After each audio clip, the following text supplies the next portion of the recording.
Hey everybody, Shiny Forehead here. Welcome and nose. This video is going to focus on me telling you about how I am going to stop talking and showing off indie games, and instead I'm going to show you guys some really cool AAA games because AAA games are way more fun than half the shit on Game Jolt. With that being said, I want to show you guys a quick little sneak peek segment of the future of IGP, which doesn't stand for anything anymore. Remember when TLC used to be the learning channel, and then they started showing shit that makes you want to go back to school and start learning more, and they say that it doesn't stand for anything anymore, it's just TLC?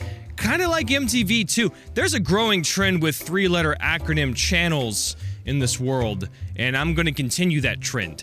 I'm going to be promoting some AAA titles, so be prepared to have your minds blown by this amazing footage. And fuck yeah! Black Ops 3? Shit! About to fuck some people up with Daryl Dixie! is that even a meme? I think that's a meme. Who this? Who that? Come around the corner, let's go! Hey, you dropped a gun for me. That's actually quite sweet of you. Yo, is that custom? What'd I just do? Fuck. Ah! Damn it! Yo, the fuck is fucking flying! What the hell was that? Jesus! Ha, bitch! Yo, I got two guns now. Did I get is that an upgrade? How am I supposed to aim down the sights with two guns? Is that... Oh, God! Oh, bitch! Oh my god! Now I see why everybody yells at this game. Fuck!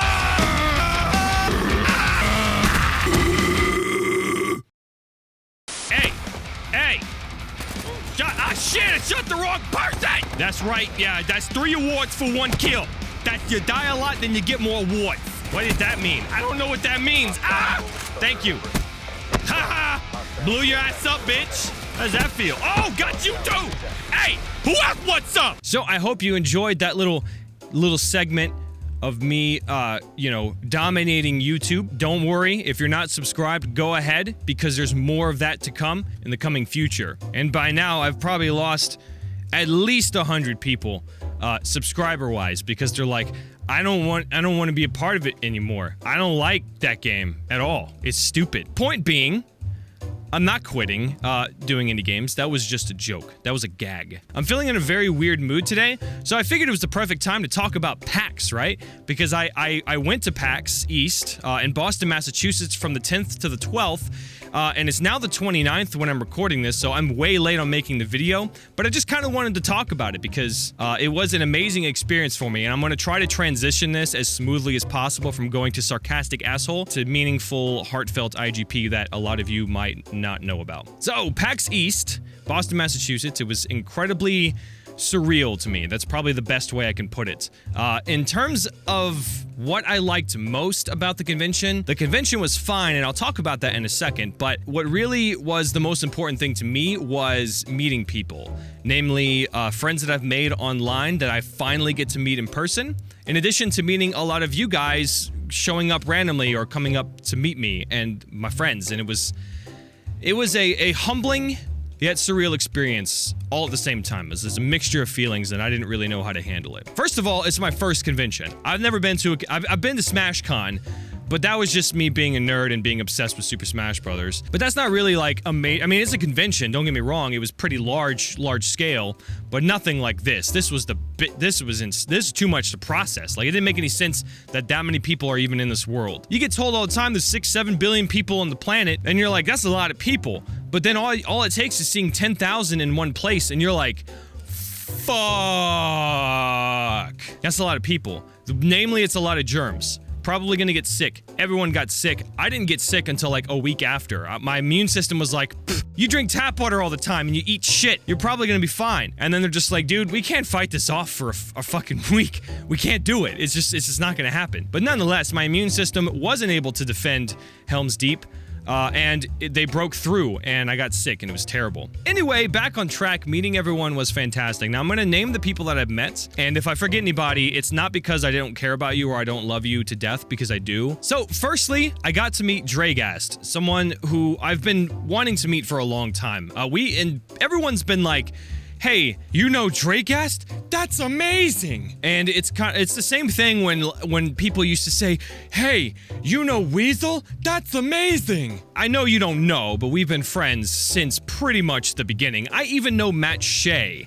It's not weird. I guess it's weird to everyone else because they don't know that connection, but we all pretty much started from the same group way back in the day when everyone was like less than 10,000 subscribers. Like we knew each other and we were friends and we talked all the time. Continuing on, I met Dre's significant other. I don't want to state any titles because I don't know, really. I just know that they're significantly other. Whose name was Di. Wonderful, wonderful woman. They are so cute together.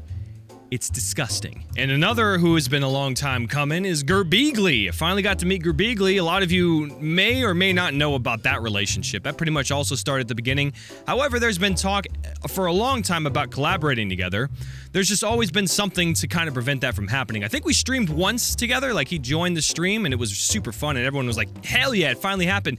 But yeah, it still hasn't happened. And we met and it still hasn't happened. It's gotta happen. If you're watching this, dude, as a call out, it needs to happen like now. As far as other people that I've recently met or have just met, I got to meet C-Top, awesome dude, he's tall as fuck. I got to meet Zul'jin Gaming, like one of the nicest dudes ever. I got to meet Mr. Miola, which I honestly, and I regret saying, I never knew about until I met him at PAX, and then I realized he's my fucking twin brother. The resemblance is uncanny. He's an awesome dude though. He's an Aussie. He's an Aussie, awesome Aussie. I love it. Speaking of Aussies, I got to meet Laserbeam, really cool dude. I got to meet Drax LP and his wife. And don't forget, links to these people are in the description below if you don't know about them. Check them out, subscribe, show some love. I also got to meet Blitzkriegsler for literally 2 seconds. We shook hands. He said one word to me and he was like, IGP? And I was like, what's up, Blitz?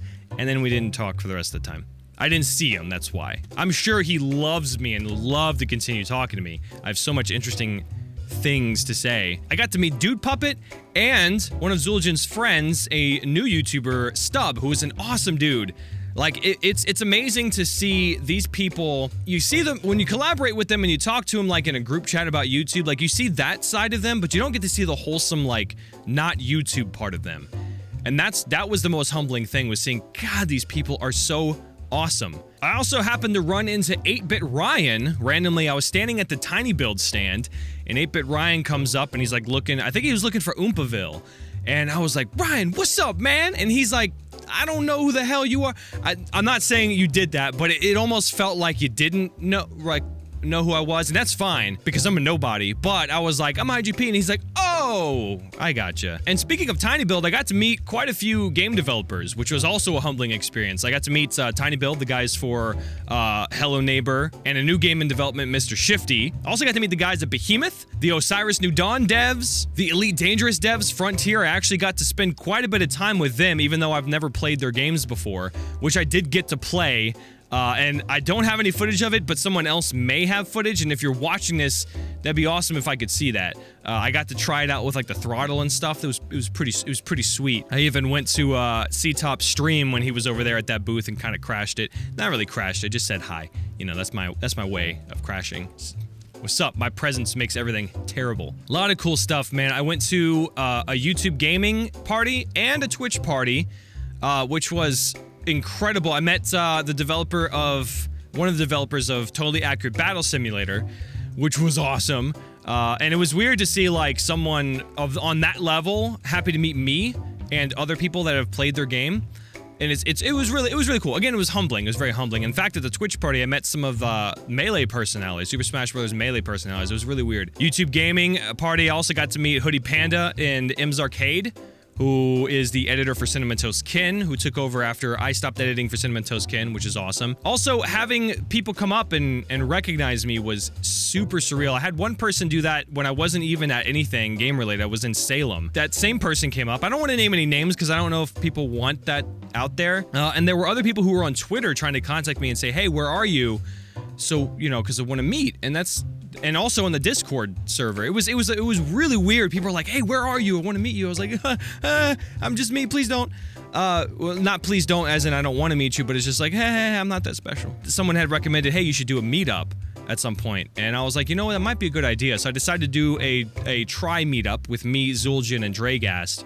on the last day there, and we had a few groups come up, and it was really cool. It was a really good experience. Thank you for everyone who stopped by, even if you just recognized me and didn't say anything. That's awesome. Thank you. Anyway, I'm gonna move on to the convention. This is the part where I talk about the convention and show you guys some footage and such. I know a lot of you guys are probably like, hey, dude, shut the fuck up. As far as PAX goes, the convention, it was super crazy. It was the most packed thing I've ever seen in my life. Maybe that's why they call it PAX. Hehehe. I saw a lot of cool games. There were a lot of games that I've already seen that were being shown off and I've already played because I'm so in depth with the indie scene. A lot of these titles were already familiar to me. Like I mentioned, Osiris New Dawn, all of Tiny Build.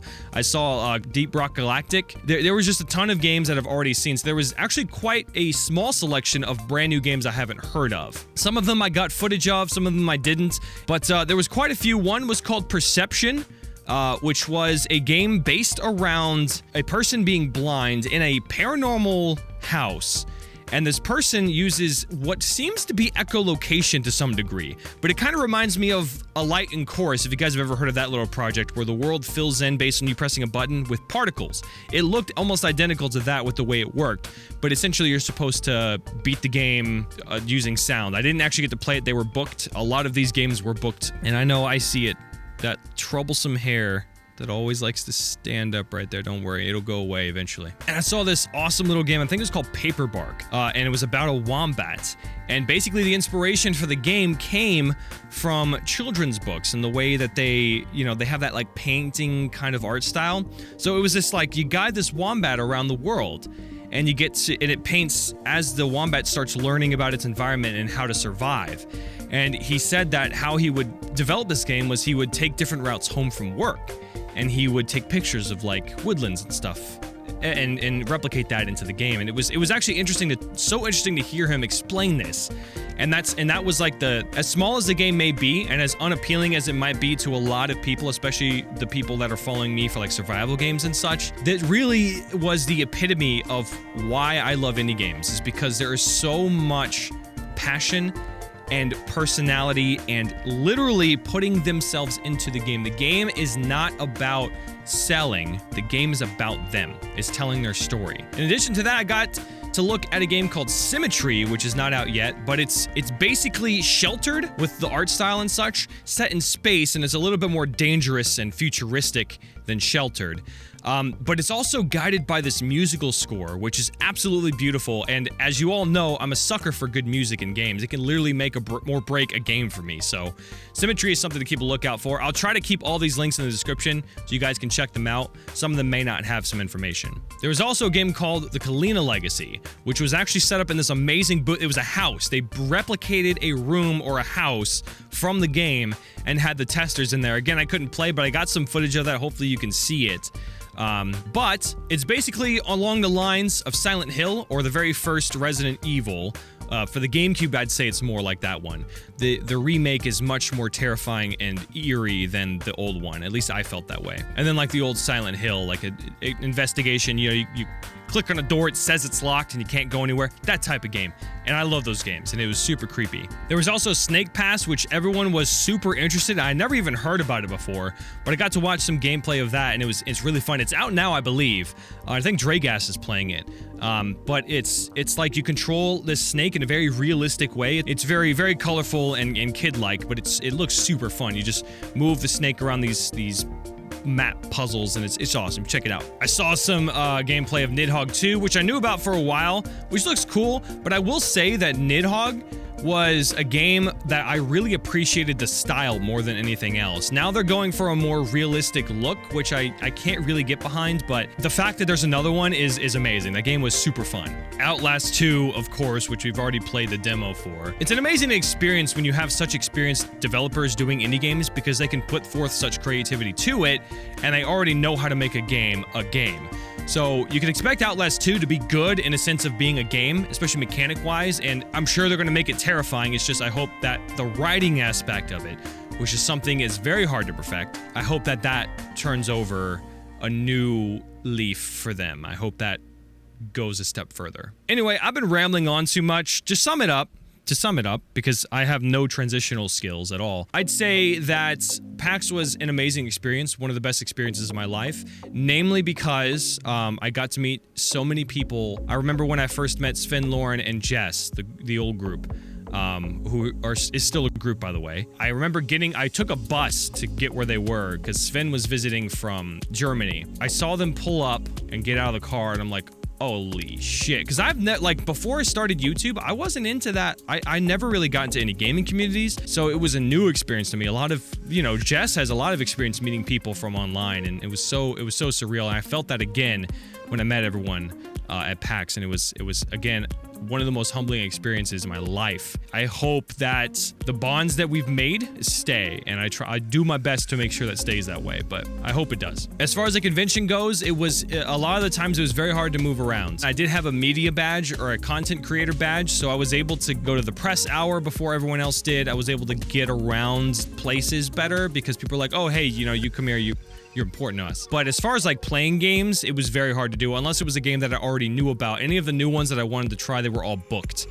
You'd have to book that way ahead of time. So all in all, it was still a good experience. I just don't do well with that big of crowd. But it was good enough to where I'm definitely going to try to go out to PAX West. I'm going to wrap this video up because it's been forever. If you have any questions or you'd like to send me in the footage you may have gotten, you can definitely do so. If you go to my About page on the channel, you can see my email. Feel free to send it to me. I want to thank all of you for the ongoing support. I know this isn't an official vlog or anything. This is just me talking about PAX. But thank you for the support. Thank you for everyone who came up and met me at PAX, or even if you just walked by, even if you said hi and I didn't hear you, I'm very sorry. And of course, thank you to all the people I got to meet and hang out with. It was an amazing time. I will remember it forever, and I love you all. That's how I'm going to end this video. So I hope you guys enjoy, and I will see you in the next one. Bye-bye.